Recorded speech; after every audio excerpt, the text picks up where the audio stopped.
ئەم کاتتان شاد بینەرانی کورد کەنەکشن لێرە لە دەنجی ئەمریکا من محتەبەر شێروانیم. Ez jî sîrwan qiçuma bînerên hêja ji mijarên bernameya îro rojnamevanê Swêdî ku li Sûriyê hatibû girtin dawiya hefteya bûrî hate azadkirin. Ew ji dengê Amerîka re behsa serpêhatiyên xwe dike. و دوادەنگ و باز لەسەر دانوسانەکانی ناوکێران و شەش هێزی جیهان لە کاتێک دوامۆڵەتی گفتوگۆکان هەروە دێ و نزیک دەبنەوە. و li stûdyoyê mêvana me îro xanim Samî Beyan Samî Ebdirrehman e nûnera hikûmeta Herêma Kurdistanê li Washington. Lê di destpêkê de ka em bizanin çi li cîhanê rûda dibe.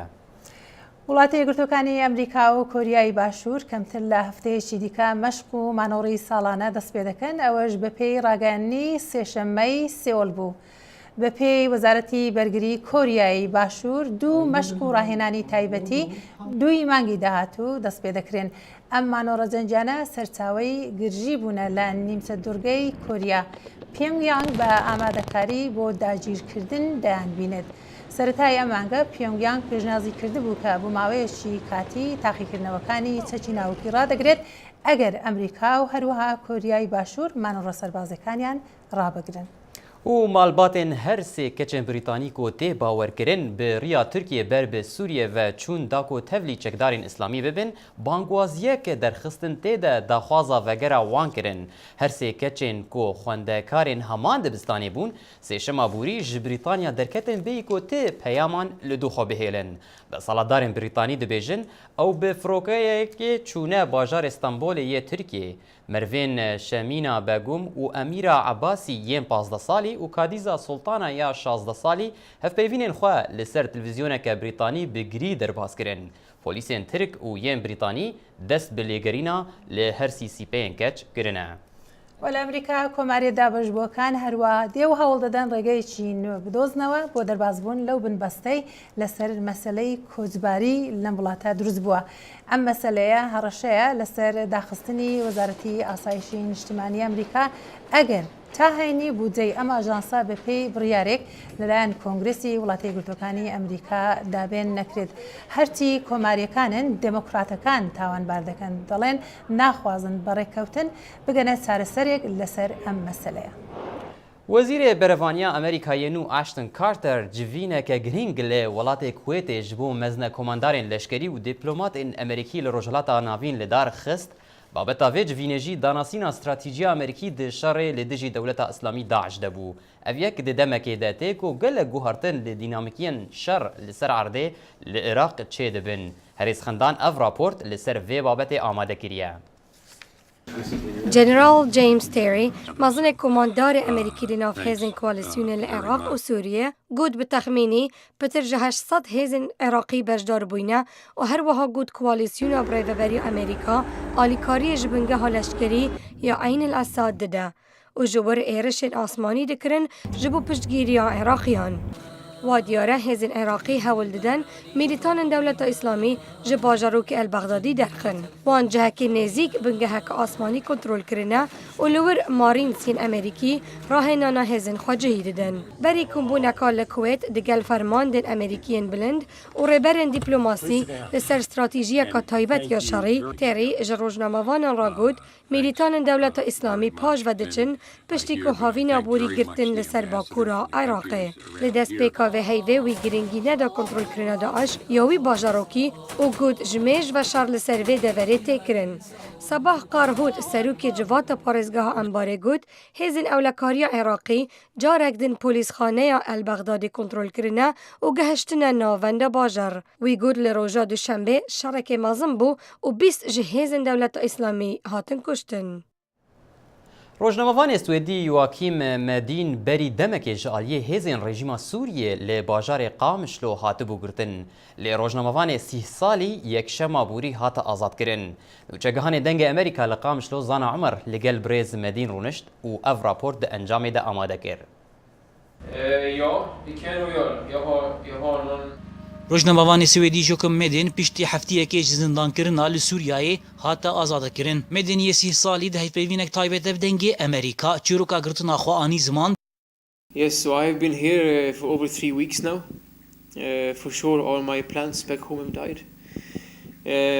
So Ez beriya sê hefteyان li vê derê me piştî 15 rojan li vê derê li ser cadê dimeşiyam ez û wergerê xwe sebrîm dema ku ji hêla hêzên rejîmê em hatin girtin û me birin girtîgeha deverê. Li wê derê jî 4 roja eman berî ku me bibin bajarê Şamê bo lêpirsînê derbarê çima li virim, mebesta min çi ye, kî piştgiriya serdana min bo rojava dike. About why, mainly with me, why I was here. Ji min pirsîn ku çima li virim û bi kê re kar dikim û çi peywendiyên min li gel Tirkiye û İsraîlê hene. مدین لسر شێوەیە بەردانا خوا ئاخوی و لەسەر ڕۆلا یەکینی پاراستنا گەل و ئاسایشە ڕۆژاوای کوردستانی لەسەر بەستبەردانا ویدە ئاخوی و گوت. Well, I mean, we would not have been released this fast and this effective if it wasn't for the fact that Em ê newsa zû hatibana berdan an jî azad bibûna vê xurtiyê bêyî karê desthilatdariya kantona Cizîrê û hêzên YPG ku di cih de efserekî bilindpaye ji artêşa rejîmê girtin bo wîna bi kar bînin ku me azad bikin. Wisa danezan kirin ku ew dê riya Qamişlo Hesekê bigirin bo zextê li rejîma Sûriyê bikin ta ku di dawiyê de me azad berdan. that put enough pressure on the Syrian government to finally release us. مسعود محمد اندامی ریوبریا راگهاندنا آزاد دبیجه ام لسر سوزا خونه د پاراستنا روجنماوانین روجاوای کوردستانی و میوانین ما لروجاوای کوردستانی لأما نايوي معناه أو رجيم كاري أو لكاريا روجاوا خرابك مجي إثبات كرب رزقار كنا حردو هوالما جو أو شامي وجران نقامشلو جو رجيم تهزايتنا جو باندور سرما بكي وبانجامش حمو روجنماوانا جو ورن روجاوا دیسا آرام وەک بەرەیە بویە راگرتنا ڕۆژنەماوانی سوێدی و وەرگەڕوانی وی لە قامشلۆیە لەسەر دەستی هێزên حکوومەتا سووریایê ئەزموونێک ji hêza alêkariyên Kurd re li Rojavayê Kurdistanê bû. Niha Medîn serbest hatiye berdan û dibêje ew ê karê xwe li Rojava berdewam bike heta bixede. Zana Omer dengê Amerîka Qamişlo داعش استراتیژی وا بووە کە شەڕ لە شوێنێک هەڵایسێنێ و دواتر ڕوو دە شوێنێکی تر بکات. دواترین نمونەشی شەڕی داعش لەگەڵ کوردەکان لە شارۆچکەی تلتەمر بووە لە ڕۆژاوا کوردستانی سووریا. لە وتوێژی لەگەڵ هاوکارم سیروان قوتۆ مەروان عوسمان پسپۆری تونڕەوی تند و تیژانە بۆ چوونەکانی لەسەر ئەو مەسەلەیە و هەروەها بابەتی دیکەش دەخاتە ڕوو. دباوریامەدێژی دەستپێکە دامەزراندنە داعش یان میلیشیایەن چەکدار هەندڕێ دناف شۆڕەشە سووری دێ هات خویانێکردن بۆ ئەم میلیشی بە دوعالیە تەکتیکێک دوعالی پێکانینێ دەعالیکی دێ شەڕێ چەتەیەتی دکن دەعالیێ دوا دێ شەڕێ ئارتێشێ دکن. یعنی جارنا باژارنا کۆنتترۆل دکن و هەندێ وان باژارە دێ وەک ئارتێشێکی بەرخوادار دەبەر وان باژارات ئاوا دکەیت ئارتێش هەمبەری ئارتێشێ کار دکن لێ دگەلێک ئالیە دێ وەک شەڕێ چەتەیەتی یعنی گۆ بنگەهجیدار نابن دەبەرێکێ دێ لێ وێ دەبەرێ ئاگر هەندێ وێ دەبەرێ پێ دەخن و لەپای وێ هێزا دژمنی خوا بەلا دکن یان زیانی لێ دکن و گوێ دەبەرێ دەڕن دەبەرەکە دێ li gor hindek raportên istixbaratên Amerîkî û Rojavayî dibêjin bêtirî 5,000 leşkerên wan hene yan em bêjin mîlîtanên wan hene. Gelo heta çira deyê jimar ji bo Daeş girîng e jimara kesên ku wan şer dikin. صد صديد جمار قالكي جرينجي لشرد روجلاتا نافين يعني هند دولة روجلاتا نافين دي تشيدبن يعني او هيزن جو هند هندور روجلاتا نافين دي جو شاعر داعش دناب وان دي دباوريا مدي نا او هيزن قالكي خلتن تاغو داعش حوجداريا هيز قالكي مستر هبه جبر بنجها جواكي ديوان ولاتا دي هرفان دي وقو او هيزانا دكارن بوی آلیان بوی آلی هزداری جی پرچبونا بنگها جواکی ببینن داعشی بقاسی وان بلکی بهتر دکاره و سوده جی پرچبونا بنگها جواکی ببینه یعنی او ناکوکین جواکی او ناکوکین دیروکی یگو نهاتن چاره سر کرن همبزگه که جینگه که گلکی بايخدار جداعش ري باشا يعني تبحثا وي حميزقها هانكر او حميزقها جواكي كو داعش لسر بنقها وي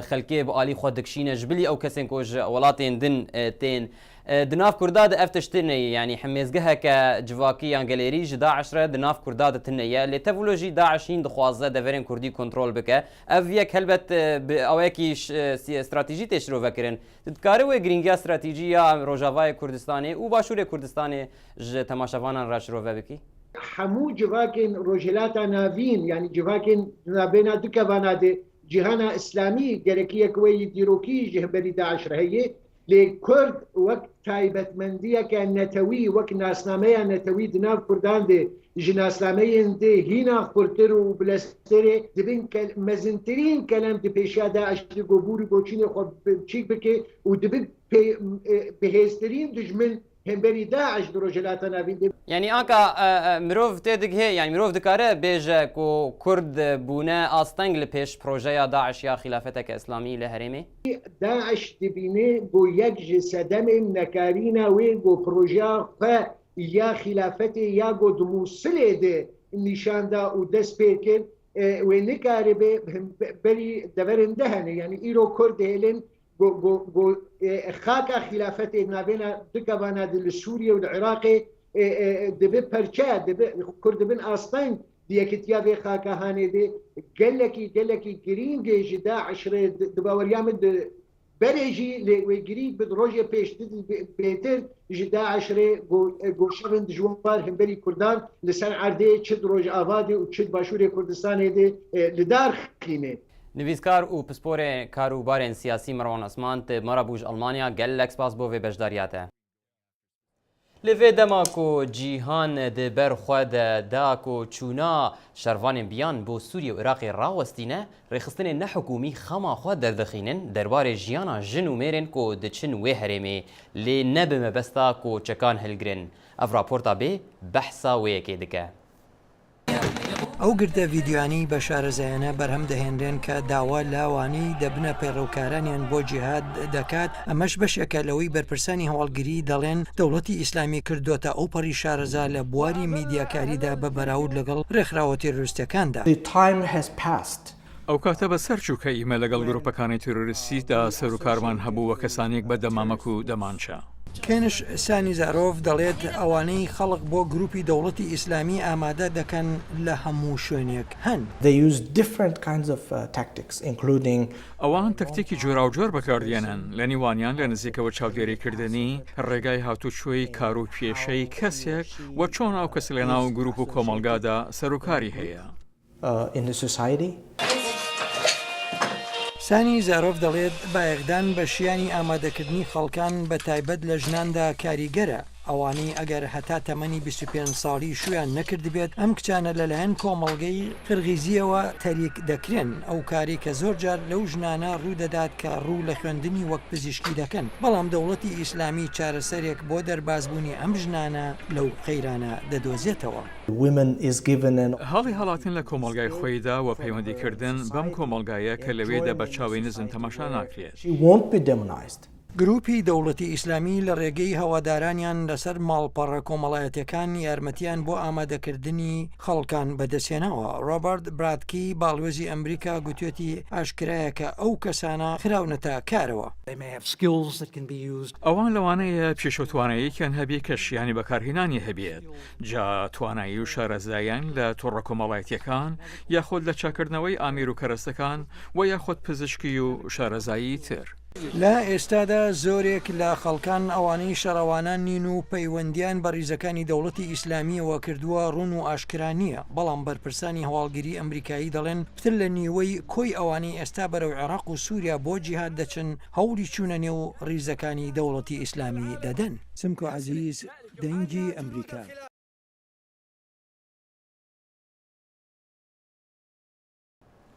شر لسوريا وإيريشن ريخستنا داعش لباكور عراق وسوريا بونا أجر كو دورا 2 مليون كس لكردستان عراقي ببن بنابر. أف رابورت روشا بنابران يا دروني لكامبا باسرما ثينا بيشوره. نزیکەی 4,000 پەنابەری سووریایی لە کەمپی باسلمە دەژین کە 70 کیلۆمەتر دوورە لە باکووری ڕۆژهەڵاتی هەولێرەوە. پسپۆڕانی سایکۆلۆژی دەڵێن نزیکەی نیوەی ئەو خەڵکە پێویستیان بە چارەسەری دەرونی هەیە. ناز عەبدوڕەحمان بابان دەروون ناسە و لە نەخۆشخانەی هەولێرە هەفتەی دووجار سەردانی ئەم کەمپە دەکات. دڵەڕاوچیە شتێکی زۆر باوە. ئەمە نەخۆشی دڵەڕاوچی ئاساییە. ترس داگرتنیش زۆر هەیە بەڵام لەوە کەمترە و نەخۆشی خەمۆکیش زۆرە لە ناویانە. خۆی وە دەروونناسەکانی تر کار لەگەڵ ئەو کۆمەڵناسانە دەکەن کە خۆیان پەنابەرن و لە کەمپەکەدا دەژین. دەروونناس کارزان شا بەڕێوەبەری نەخۆشخانەی دەرونی هەولێر سەردانی کەمپەکەی کرد. کۆمەڵناسەکان لە ناو چادرەکان و ناو کابینەکاندا دەگەڕێن. ئەوان وتوێش لەگەڵ ئەو خێزانانە دەکەن ئەو حالەتانە دەدوزن کە پێویستیان بە چارەسەری و پشتەوانی هەیە. چارەسەرەکانیش لە قسەکردنەوە بگرێت تا دەگاتە دەرمان پێدان دەگرێتەوە و لە هەندێ باریشدا مانەوەیان لە نەخۆشخانەش. ژمارێک لە دانیشتوانی کەمپەکە دەڵێن ئەوان بە پێی پێویست یارمەتی دەدرێن بەڵام هەندێکی تریش وەکو گولبار عەبدوڕەحمانی تەمەن 33 ساڵان کە خەڵکی حەسەکەی باکووری سووریایە ناکۆکە.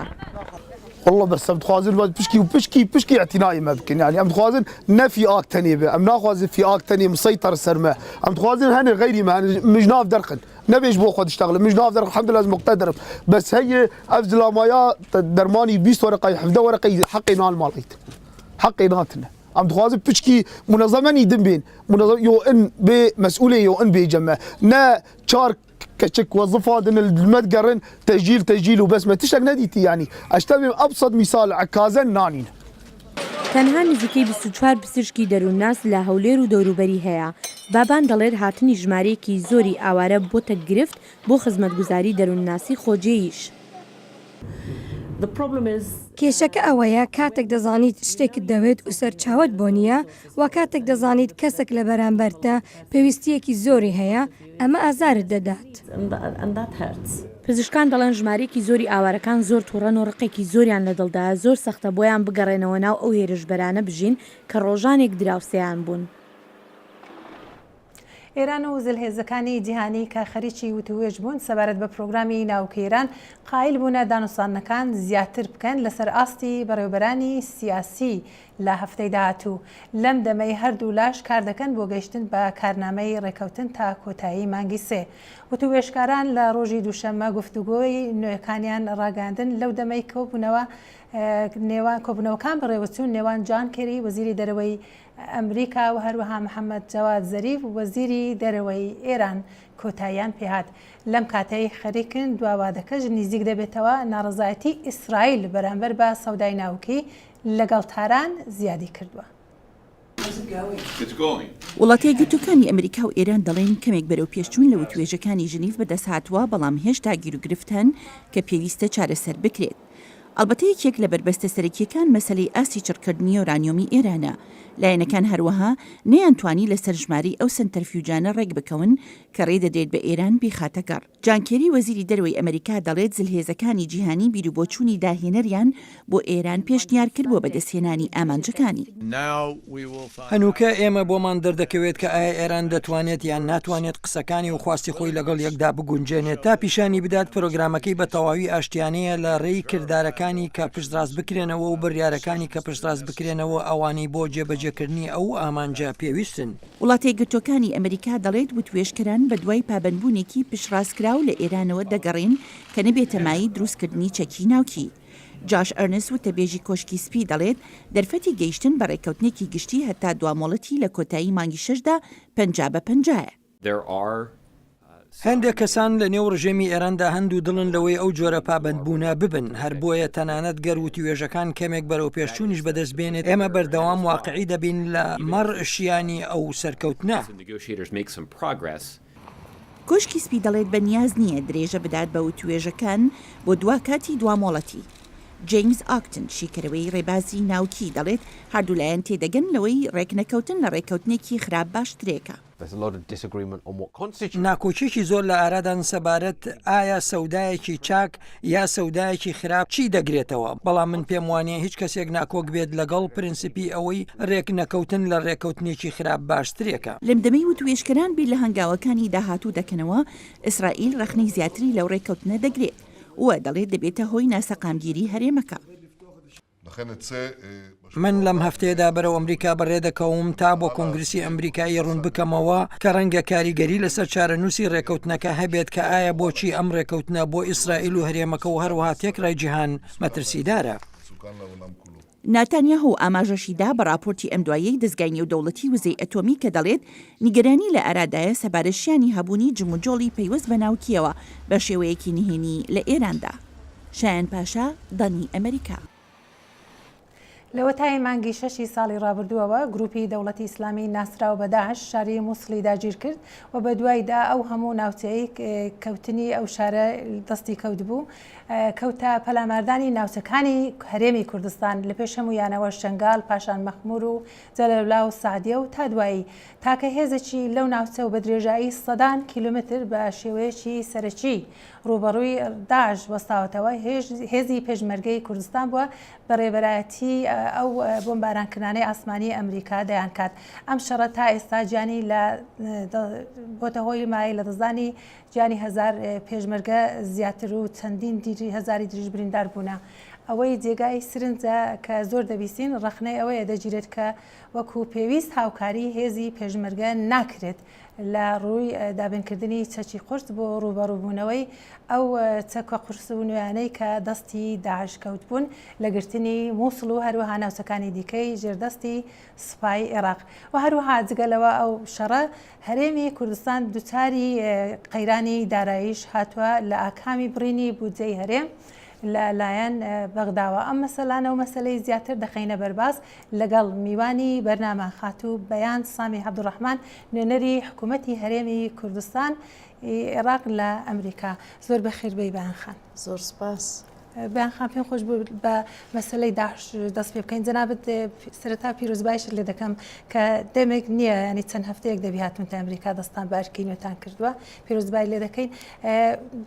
حکوومەتی هەرێمی کوردستان چ داخوازەکی لە وڵاتی یەکگرتووەکانی ئەمریکا هەیە کە یارمەتی هەرێم بداتن ئەم شەڕە بە دژی داعش بکە؟ بدایەت من vê spasa bername we bikim û radyoya we bikim hûn şixulekî gelek giring dikin spas bo peyama we pîrozbayiya we. Rast ev ez nomel Emerîka ez taze bûme nûnera hikûmeta herêmê li vê derê bes ev wextekî gelek hesas e. Şerek hine em û Emerîka pêkire şerê Daeş dikin. Emerîka û welatê dijî Brîtanya, Fransa, İtalya ew ê dewrûberî me li Şerqil Ewsed jî wextekî gelek hesas e. Rast e me gelek cara gote bi îlan û yanî şexsî jî me gote ev çekê qurs ke pêşmerge jê re lazim e pêwîst e dijî Daeş bi kar bêne negehîşte destê me. Her niha jî wiha ye yanî ev mewzû berdewam e em negehîşîne kotayî vê meselê.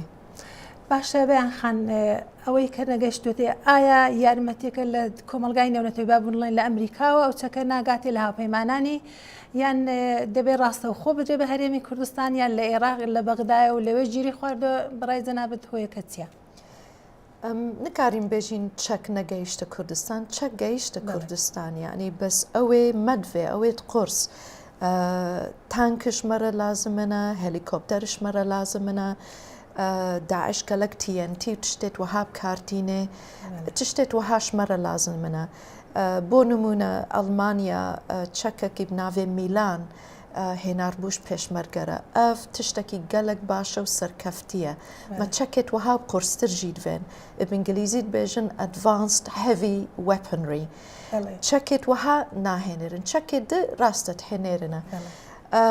û tiştê dijî me dawa kire ev çek rasta xwe bigête Kurdistan neçête Bexda li wê derê texîr bê pêşmergêt me li ser cephêne û ev çek li Bexda asê bûne ئەف تشتەکە مەگەلک جارە داواکرش حکوومەتە ئەمریکا و حکوومەتێ دیەت ئەوروپی وەک مگوت ئەم نەگەیشتنە نەتیجە ئەم بەردەوامین شغلێمە ئەرکی سەر شانێتمە ئەس بەردەوام بم سەروی پۆینتی هەتا ئەمتگەهین نەتیجە بوانرە باشە حکوومەتی هەرێم بەکو دەڵەن تووڕە نییە لەو مەسلەیە تووڕەبوون یعنی ئەم نکارن vê کەلیمە بکاربینین ئەژبەر ئەم و ئەمریکا پێکرنە ئەم دۆستینە ئەم شانە پیشان دژی داعش شەڕتکەن ڕاستە ئەو بهتر لە ئاسمانی و بۆمباران و وەک ئەدڤایزەر و مستەشار و ئەو بمەرەت شغلن بەس ئەم پێکرە نەلوی شەڕیدا ئەم دۆستینە وێجا ئەم نکارین بێژین ئەم تووڕەنە ئەمریکا بەس جارجار دۆستجی یعنی فەرقێک هەنە بیناواندا و مناقەشێتکەن و گفتوگۆتکەن و ئەمە سەروێ خەتینە ببورە عفوکە بەس ئەگەر هون بهێلن مدوێ دەرێژی ئەس vê فرسەتی وەرگرم ئەسپاسە ئەمریکا بکەم یعنی مەگەلک جارە گۆتە ئەم سپاسە ئەمریکا ئەڵمانیا فەرەنسا ئیتالیا ئینگلتەرا بریتانیا و وڵاتی دژیتکەن و هاریکاریە کوردستان کردنە vê شەڕێ دژێ داعش و vê درێژی مدوێ سپاسیاوان بکەم بەس ڕاستە هەندێک فەرق هەنە بینامەوان بەڕای جەنابەت بەگشتی دەبێت چی بکرێتن کە شەڕی داعش لە هەرێمی کوردستان ببردرێتەوە و داعش لەوێ نەمێنیتن ڕاستە داعش نینە هەرێما کوردستان داعش الهەرێم دەنینە جهێ دژێت کوردستان یعنی ئەوانەی ناکۆچی لەسەرن ئەو جهێ ئەم بێژن کووردە یا کوردستانە داعش تقریبا لێ دەرێ نەمایە شنگال کەرکووک جهێت وها دەستی پێشمەرگەیە بەس ئەوەی گرنگ بۆ نمونە ئەمێ چکەنە سەر مووسڵ ئەمریکا پێش چەند ڕۆژە ئێعلان کرد و بەلکی احتیمالە هێرشێک هەبێ سەر مووسڵ المەها 4 یا 5 بەلکی هەبێ بەلکی نەبێ بەس لازم ئەوەی مهم جێشی عێراق حازر بێ برادرێت مێت سنێت عەرب ئەوژی حازر بن پێشمەرگە پێشوان ناچێ لازمە ئەو بچن ئەمژی پشتگیریاوان بکەن ئەی باشتی هێزی زەمینی ئەمریکا هێزی شەڕکرد پێویستە یان نار بەو شەڕی مووسڵ بۆ نمونە ما گۆتە هەگەر ئەو چەکێت قورس بدەنمە هەگەر ئەو ترینینگ و ڕاهێنان بەردەوام بکەنە بمەرە هەگەر جێشی عێراق بێتە سەر ننگێ خۆ سەر پێی خۆ ئەم کارن شەقی داعش ببن و هەتا نەهاژی پێشمەرگە گەلک سەرکەفتیە قوربانیژی گەلەکنە بەس پێشمەرگێتمە سەرێ مەهمما بلندکردنە وێجە ئەوێ ئەم داواتکەن بۆمبارانێت ئاسمانی بەردەوام بن چەکێ قرس بهێنێرنە کوردستان و بدەنە پێشمەرگە بەخان کاتمان زۆر نەماوە بەڵام لە کۆتایی سەرک وەزیر هەبادی نزیکەی 8 مانگە سەرک وەزیرە و پۆستەی وەرگرتووە چ پێشوەچوونێک لە ڕوانگەیەوە هاتووتە دی ئایا گرفتەکان چارەسەرکراون ئایا حکوومەتێکی فراوانی هەمەلایەنەی دروست کردووە پێشوەچوونی ئابووری لێکدانەوە و هەڵسەنگاندنت چییە؟ ئەف حکوومەتش حکوومەتا پێشوی باشترە مناقەشە هەنە گفتوگۆ هەنە المەها 12 ڕێزدار کاک نەچیروان و ڕێزدار عەبادی پێک هاتن سەر فرۆشتنان نەفت و بودجەیە کوردستان ڕاستە عێراق بێژەی پارەی مەنینە ئەف داخەکی گەورەیە داخەکە مەزنە بەس هەر کاک نەچیروان و عەبادی هەردوو گوتنە ئەم پابەندین ئەگریمنتا دیسمبر یعنی the December agreement بەردەوامێ مینێتە ئەف تشتێکی گەلک مهمە نەها جەوەکی باشترە بینە هەولێر و بەغدا ئەف پێشکەفتنەکە مەزنە باشترەکەم بەستەوە هەر نەبی گفتوگۆکان بەردەوامن وەنێ؟ گفتوگۆ بەردەوامە ئەف یاسایە بودجەیە عێراق دەرباز بووە پەرلەمان 2014 یاسا دەرباز ژی نەبوو یعنی هەگەر مقارنێ بکەن ئەف ساڵ گەلک باشترە ئشپار زۆر زۆر سپاسی جەنابەت دەکەم تەشریفتە ناتێتە ستودیۆی کورد کەنەکشنی دەنجی ئەمریکا نوێنەری حکوومەتی هەرێمی کوردستان لە ئەمریکا بەڕێز بەیان سامی عەبدوڕەحمان سپاسان دەکەم و بۆ هیواین زوو سەردانی بەرنامەی کورد کەنەکشن سەرچاوە گەلک سپاسەوە دەکەم بەڵێ زۆر سپاسان دەکەین بینەرانی بەڕێز بەم جۆرە گەشتینە کۆتایی بەرنامەی کور کەنەکشن لە بیرمەکان سێشەممە دیداری داهاتوومان دەبێتن هەروەها سپاسان دەکەین لەگەڵماندا بوون لە بیرمەکان سەردانی ماڵپەڕەکانی بەشی کوردی دەنجی ئەمریکا فەیسبوک و تویتر بکەن تا ئەو دەم سێشەمەی داهاتوو هەر شاد و سەرفەراز بن.